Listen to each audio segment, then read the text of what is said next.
Yr Wmp O Blwmp. Efeilliad oedd Defi a Dewi. Roedden nhw'n edrych yr union yr un peth. Roedden nhw hefyd yn meddwl am yr un pethau ar yr un pryd.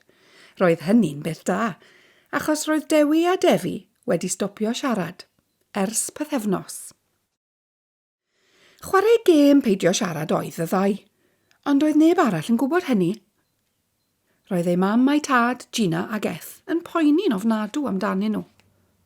Roedd Geth hyd yn oed wedi mynd â Defi a Dewi at y meddyg. Roedd honno wedi syllu'n fanwl mewn i'w clistiau a'i cegau a gofyn iddyn nhw ddweud "a". Tasg anodd I ddau nad oedd yn siarad. Dywedodd y meddyg am blwmp ac yn blaen nad oedd dim byd yn bod ar yr efeilliad, byddan nhw'n siarad eto whap, meddai. Ar ei ffordd allan o'r feddygfa, pwy welodd Defi a Dewi, ond Aled Jenkins, neu Aled Pengaled, bwli blwyddyn 6. Syllodd Aled Pengaled ar y ddau gan wneud llyged tro arnyn nhw. Yna, dechreuodd chwyrnu a gwneud stumiau od. Dychmygodd Defi a Dewi yr un peth ar yr un pryd, sef bod Aled Pengaled yn esgus gafel ymraich un ohonyn nhw gan ei throi a'i thorri yn hanner. Felly dyma'r ddau yn dilyn ei tad ar draws y feddygfa mor gyflym a dau geffyl raso. Pan gyrraeddon nhw adre, roedd Gina, mam Defi a Dewi, wrthi'n paratoi swper, pasta a saws tomato. Beth wedodd y meddyg te? Gofynnodd Gina. Cododd Defi a Dewi ei ysgwyddau heb ddweud gair. Edrychodd un eich clistiau chi? Nodiodd yr efeilliad y penne. A'ch llwnc chi? Nodio eto. Ofynnodd I pam nad ydych chi'n siarad? Yr un ymateb. Does dim byd yn bod yn nhw, yn ôl y meddyg, a fe fyddan nhw'n siarad to wap, esboniodd Geth. Defi, Dewi, sy'n byd yn bod, os e? Allwch chi ddweud wrth dad a fi? Siglodd y bechgyn ei penne. Wel, pam nad ydych chi'n siarad te? Cododd y bechgyn ei sgwyddau eto. Dechreuodd Gina droi cynnwys o sosban yn ffyrnig. Reit, swper, molchi, wedyn gwely. Bwytodd pawb ei swper mewn tawelwch. Roedd hyd yn oed twba y gath wedi sylwi bod rhywbeth yn bod.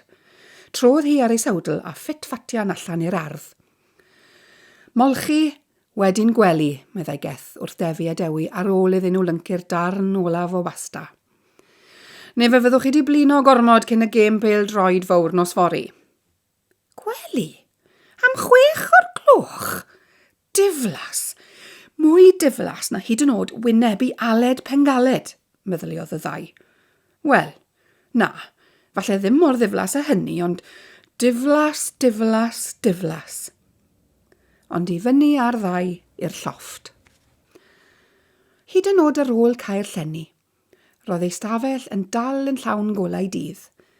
Mae'n rhy ole I fynd I gysgu. Edrychodd y ddau ar ei gilydd. Mae'n rhy ole I fynd i'r gwely, meddyliodd Defi. Ond mae'n dywyll o dan y gwely, meddyliodd Dewi. Gwynodd Defi a Dewi ar ei gilydd. Roedd hi'n dywyll fel bwla buwch o dan y gwely. Fflachlamp fydde'n syniad da, meddyliodd Dewi. Fflachlamp, meddyliodd Defi.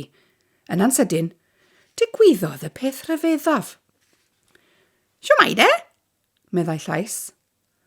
Am eiliad, meddyliodd Defi fod Dewi wedi difetha'r gêm peidio siarad, a meddyliodd Dewi mae Defi oedd wedi gwneud. Chi iawn de, bois? Gofynnodd y llais eto. Nid llais Dewi oedd e. Na llais Defi. Trodd y ddau I edrych ar ei gilydd. A dyna pryd y gwelson nhw fe. Creadur bach blewog crwn, fel pêl, a 2 lygad mawr brown, a gwen lydan ar ei wyneb blewog. Roedd e'n edrych fel pêl droed a gwallt hir cyrliog gwyllt. Roedd ganddo 2 droed, a 2 fraich, a 2 law. Dych chi'n gweud llawer I chi? Meddai'r creadur bach. Dwi'n hoffi wneud ffrindiau newydd, yn enwedig os ydyn nhw'n siarad.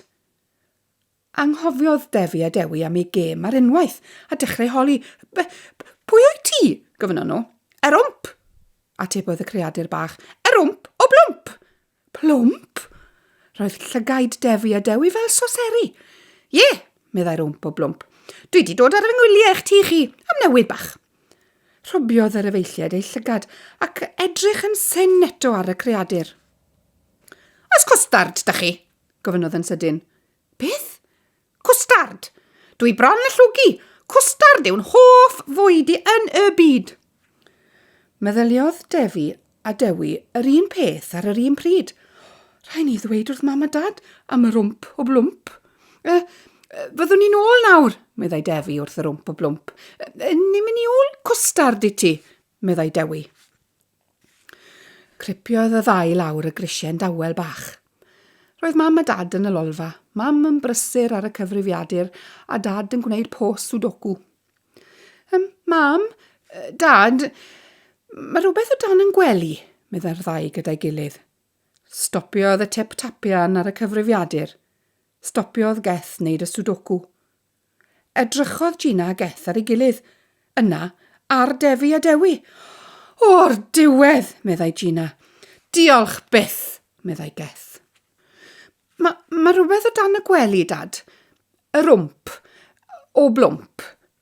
Roedd Gina a Geth wrth ei bodd fod Defi a Dewi'n siarad unwaith eto. Dywedodd yr efeilliad wrthyn nhw mae gêm oedd pido siarad. Doedd dim byd yn bod a dim byd yn ei poeni nhw. Heblaw falle Aled Pengaled, bwli blwyddyn 6. Erbyn hynny, roedd yr Wmp O Blwmp wedi dod allan o dan y gwely. Aeth i lawr y grisiau, i'r gegin, ac yna i'r lolfa gan eistedd ar y soffa i fwyta iogwrt roedd wedi gymryd o'r oergell. Iam, meddyliodd. Dyw e ddim fel cwstard, ond mae e flasus iawn. Iam, iam, iam. Llyfodd ti mewn i'r potyn gan ymestyn ei dafod i'r gwaelod. Iam, iam, iam. Yn sydyn, sylweddolodd yr Wmp O Blwmp fod ei drwyn yn sownd yn y potyn iogwrt.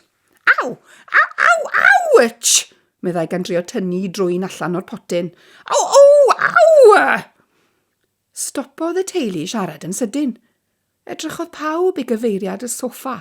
Aw! Meddai'r creadur bach rhyfedd. Beth yw'r pêl droed flewog na a dau lygad sy'n ystod yn soffau ac yn siarad, holodd Geth. Beth ar wyneb y ddeiar, holodd Gina. Aeth Defi a Dewi i helpu'r Wmp i dynnu'r potyn oddi ar ei drwyn. O, diolch yn fawr, meddai wrth weld Gina a Geth yn syllu arno. Siwmai de? Mae ti'n neis iawn da chi. Oedd e ddrud? Triodd Geth siarad, ond ddaeth yr un smic o sŵn o'i ben.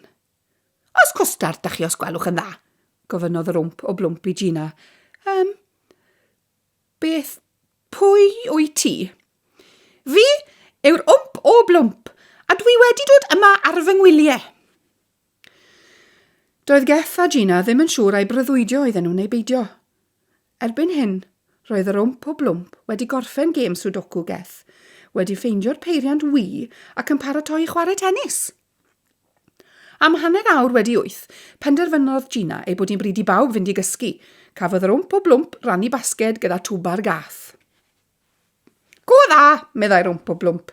Byddi di a fi yn fe swap fatso. Roedd wyneb twba'r gath yn dweud y cyfan.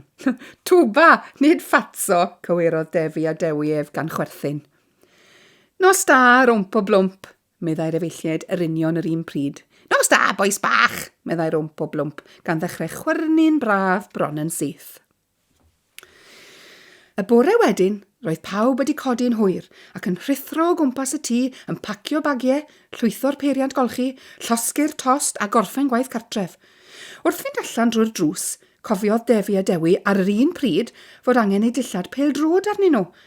Daeth yr Wmp O Blwmp i helpu. A dweud y gwir, yr Wmp O Blwmp ddaeth o hyd i'r sgidiau pêl-drod a'i rhoi y mag yr efeilliad.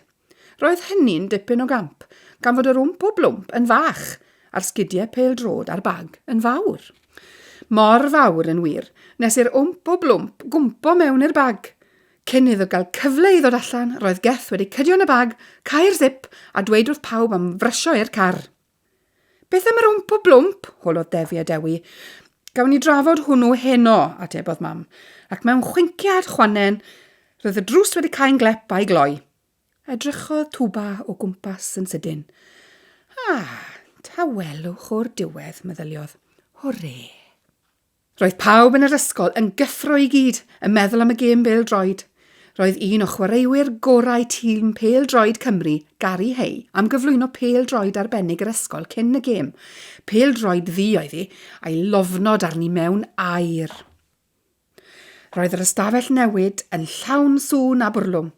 Wrth i Defi a Dewi wisgo'u crysau, pwy ddath i mewn, ond Aled Pengaled. Gwthiodd hibo, nes bod y ddau efaill yn bwrw pennau yn erbyn y wal. Chwarddodd Aled yn gas.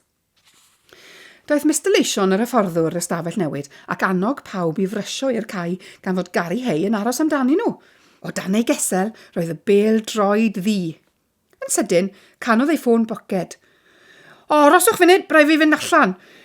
Gweiddodd mewn i'r ffôn, ac allan y geg gan adael y bêl ar y fainc. Defi a Dewi oedd y rhai olaf i adael ystafell newid. Wrth fynd drwy'r drws, edrychodd y ddau yn ôl, gan feddwl eu bod nhw wedi gweld rhyw gysgod. Ond anghofiodd y ddau am hynny wrth redeg allan i ganol y cyffro. Welodd neb mor bwli yn rhoi'r bêl ddu ar sgrifen air arni y mag yr efeilliad. Neb heblaw. Pwy tybed? Roedd y tîm yn barod. Roedd Gary Hay yn barod, ac roedd y rhieni'n barod. Aeth Mr Leision i nôl y bêl o'r stafell newid. Ond ymhen munud neu ddau, rhithrodd allan eto, a'i wyneb yn wyn fel galchen. Mae'r bêl ar goll, meddai. Mae pêl Gary Hay wedi diflannu. Bu tawelwch am funud cyn i'r stori fynd ar led, bod rhywun wedi dwyn y bêl ddu arbennig. Yn sydyn, dyma Aled Pengaled yn gweiddi. Sir, dwi'n gwybod pwy sydd wedi dwyn y bêl. Ath pob man yn ddistaw eto. Weles i nhw, sir! Rhedodd Aled yr stafell newid. Mewn chwynkiad, daeth allan yn cario bag glas. Bag Defi a Dewi. Weles i nhw, sir, yr efeilliad. Weles i nhw'n dwyn y bêl a'i rhoi yn y bag ma. Roedd Defi a Dewi'n teimlo'n sâl. Roedd Geth a Gina yng nghanol y dorf o rieni hefyd yn teimlo'n sâl. Ond roedd Aled Pengaled yn mwynhau bob eiliad. Agorodd Aled Pengaled zip y bag yn araf bach. Edrychodd ar Defi a Dewi gan wenu'n slei wrth iddo godi'r bêl allan o'r bag. Neu dyna beth oedd e'n feddwl roedd e'n ei chodi. Cododd y bêl yn uchel mwyn i bawb gael ei gweld. Ond yn sydyn, gwelodd Aled ddau lygad yn syllu arno. Yna, clywodd y geiriau, "O reit, byty boi! Bachan, ti wedi neud cawdel o bethau nawr?" Sgrechodd Aled Pengaled. Aaah! Nid sgrech fawr ddewr oedd hi, ond sgrech fain fel cath a'i chwt ar dan. Rhedodd nerth ei draed o'r cae. Wedi'r halibelwd a weli, daeth Mr Leision o hyd i'r bêl go iawn, y mag neb llai nag Aled Pengaled. Sylweddolodd Mr Leision, mae hyn fwli mawr oedd Aled, a ddawodd y byddai'n cadw llygad barcud arno o hyn ymlaen. Daeth yr Wmp O Blwmp yn enwog ar unwaith. Roedd pawb am gael tynnu ei lluniau gyda'r creadur bach rhyfedd, hyd yn oed Gary Hay. Ar y ffordd adref ar ôl y gêm, eglurodd yr Wmp O Blwmp sut y disgynnodd i mewn i fag yr efeilliad y bore hwnnw, a sut oedd e wedi gweld Aled yn rhoi'r bêl-droed arbennig yn y bag. Esboniodd wedyn sut y llwyddodd i wthio'r bêl allan o'r bag a'i rhoi y mag y bwli mwyn dysgu gwers iddo. Rwy ti'n arwr, meddai Gina wrtho. Cytunodd pawb. Cytunodd yr Wmp O Blwmp hefyd. Odw, dwi'n arwr. Diolch o fawr i chi. Nawr te, os chwstard yw gael yma rwle? Stopiodd y teulu yng nghaffi'r sosban saim ar y ffordd adref. Cafodd y plant a'i rhieni blated yr un o sglodion y ffysgod i ddathlu. A beth tybed gafodd yr Wmp O Blwmp? Wel, llond bowlen o gwstard wrth gwrs. Roedd bola yr Wmp O Blwmp mor llawn nes iddo chwyrnu cysgu drwy'r nos. Dyma'r gwyliau gorau roedd e wedi gael eriod. Yr Wmp O Blwmp. Yr awdur a'r darllenydd yw Dwynwen Lloyd Llywelyn. Cyhoeddwyd gan Wasg Gomer. Peranwyd gan Dylan Williams. Cynhyrchiad Theatr Felin Fach, rhan o wasanaeth dysgu a diwylliant Cyngor Sir Ceredigion.